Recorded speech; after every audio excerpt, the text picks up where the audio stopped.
আমি দোকানও খুলতে পারি না, বেচা কিনাও করতে পারি না, প্রত্যেকদিন আইয়ে খালি আমারে জ্বালায় কিস্তি এলারা। ধারের টাকা আদায়ের জন্য পাওনাদারের বাড়িতে অনশনে বসেছেন চম্পা বেগম নামের এক নারী। এমন খবরে চাঞ্চল্যের সৃষ্টি হয়েছে এলাকা জুড়ে। মিথ্যে কথা কইছে, কয় আমি দিশার আম্মুর লগে কথা কইছি, কিন্তু আমার লাগে কয় নাই, না কারণে হারে লইয়ে গেছে, যাইয়া এই লোন ছাড়াই লইয়েছে। সোমবার সকালে ঘটনাটি ঘটে বরগুনার আমতলী পৌরসভার বাসুগী গ্রামে। জানা গেছে, পৌর শহরের বাসুগী গ্রামের মিরাজ হাওলাদার আমতলী সরকারি কলেজের সামনে আলিফা কসমেটিক্স নামের একটি ব্যবসা প্রতিষ্ঠান পরিচালনা করেন। তার পাশে তিশা নিশা নামের আরেকটি ব্যবসা প্রতিষ্ঠান পরিচালনা করেন চম্পা বেগম। 1 বছর আগে ব্যবসায়ী চম্পা বেগম মানব সেবা নামের একটি বেসরকারি সংস্থা থেকে 1,80,000 টাকা ঋণ তুলে মিরাজকে দেন। কিন্তু গেল জানুয়ারি মাসে মিরাজ ব্যবসা গুড়িয়ে পালিয়ে যায়। এতে চরমভাবে বিপাকে পড়েন ঋণ গ্রহীতা চম্পা বেগম। ওই দোকানটাই আমার সম্বল, আমার দোকান ছিল এই যে কলেজের ওই জায়গায়। আমি কতবারই কই ভাই আমি দোকানদারি করতে পারি না, 4-5 জায়গায় জাবিনদের কসমেটিক আর গার্মেন্টসের মানি হেরা এমন শক্ত হয়েছে যাতে যে এনজিও লাগে কইতে পারে পলাই গেছে, বা আমারও কয় এখন তো ও নাই জাগা মার। কিন্তু ওই সময় ওর মায়ও বলছে, ওর বুইনও বলছে যে আমি জাগা বেচতে দেবো, মা বাঁচতে থাকলে তোমার জাগা যাইবে না।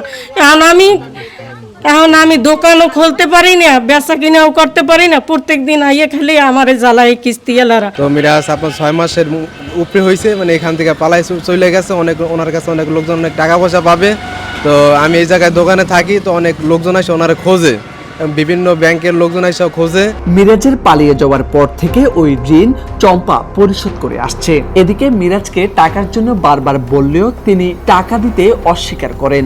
সোমবার সকালে উপায়ন্তর না পেয়ে চম্পা টাকার দাবিতে তাদের বাসায় গেলে তাকে অকথ্য ভাষায় অপমান করেন। এতে পাওনা টাকার জন্য মিরাজের বাড়িতেই অনশনে বসেছেন ওই নারী। চম্পা জানান, টাকা না দিলে আত্মহত্যা করবেন তিনি। আমার বাবারে কয় কত জায়গায় আর খাইছেন এরকম, হ্যাঁ এই যে কত জায়গায় এরকম খাইছেন, আপনার মাইয়ের লোন দেয় না, লোন নিয়ে দেয় না, একটা জামিন হয়েছে 2 লাখ টাকার, একটা নিজের নামে ছাড়াইছে দেয় না, এখন আপনি স্টেম দেবেন না হয় আমারে দেবেন, সমাধান দেবেন। আজকে কইছে 8-9টার ভিতরে আমার সমাধান চাই, আর সমাধান না পাইলে আমি বান্ধে চিনতে লই যাম। আমার বাবা কালকে রাগ হয়েছে, তোরা জামিন হবি একজন আর করবি একজন আর ছাড়াই দেবে, আমি অপরাধ করছি কি, আমার দ্বারা আইবি কি লিখিয়ে, তাই হে গালি গেলাস করে আমি কমে থাকবো। তা আমার শ্বশুর বাড়ি বড় বাইস দেয়া দোকানে করতে পারি না, তা আমি কোন দিকে যাম। এ বিষয়ে মিরাজের সঙ্গে যোগাযোগের চেষ্টা করা হলেও তাকে মুঠোফোনে পাওয়া যায়নি।